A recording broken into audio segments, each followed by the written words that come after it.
ជារូបភាព ADN ដែលយើងពន្លាវាជាឲ្យស្មើហើយវាជាច្បាប់ទីខ្សែ nucleotide មានច្បាប់ទី1និងច្បាប់ទី2ដែលជាប់គ្នាអញ្ចឹងនេះជាចំនួន nucleotide នេះដើម្បីរកចំនួន nucleotide សរុបឬក៏អំតើយើងត្រូវធ្វើដូចនេះដើម្បីរកចំនួន nucleotide សរុបឬក៏អំយើងត្រូវទី1យើងស្គាល់ច្បាប់ទាំងពីរតើមានច្បាប់មួយមាន nucleotide ចំនួនប្រមាណអញ្ចឹងយើងរាប់ទាំងអស់គ្នា1 2 3 4 5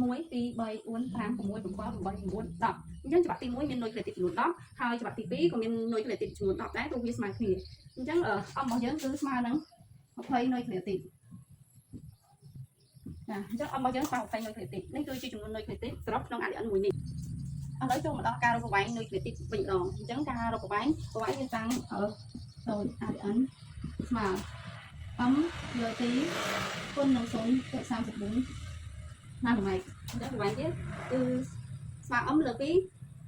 គុណនឹង 0.34 នាណូម៉ែត្រអញ្ចឹងអំលើ2ហេតុអីបានអំលើ2ដោយសារអំយើងជាច្បាប់ទីខ្សែអញ្ចឹងយើងបានអំលើ2ហើយប្រវែងពីหน่วยមួយទៅមួយទៀតនេះឬក៏ចន្លោះពីหน่วยមួយទៅមួយទៀតស្មើនឹង 0.34 នាណូម៉ែត្រអញ្ចឹងយើងជុំលេខមកគឺអំយើងរកឃើញមិនស្មើ20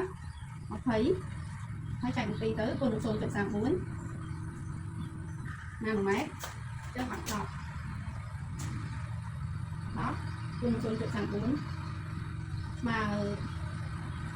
ដល់ពេលដែលយើងយកវាចាញ់ពីទៅយើងបាន10យើងយកវាទៅគុណ 0.34 នាណូម៉ែត្រទៅពេលនោះវាឃើញ 3.4 នាណូម៉ែត្រព្រោះចម្លើយរបស់ប្រវែងវាតែវានៅទីខ្សែមាន20នេះគឺប្រវែងស្មើនឹង 0.30 ស្មើនឹង 3.4 នាណូម៉ែត្រអញ្ចឹងមួយទី20មានប្រវែង 3.4 នាណូម៉ែត្រ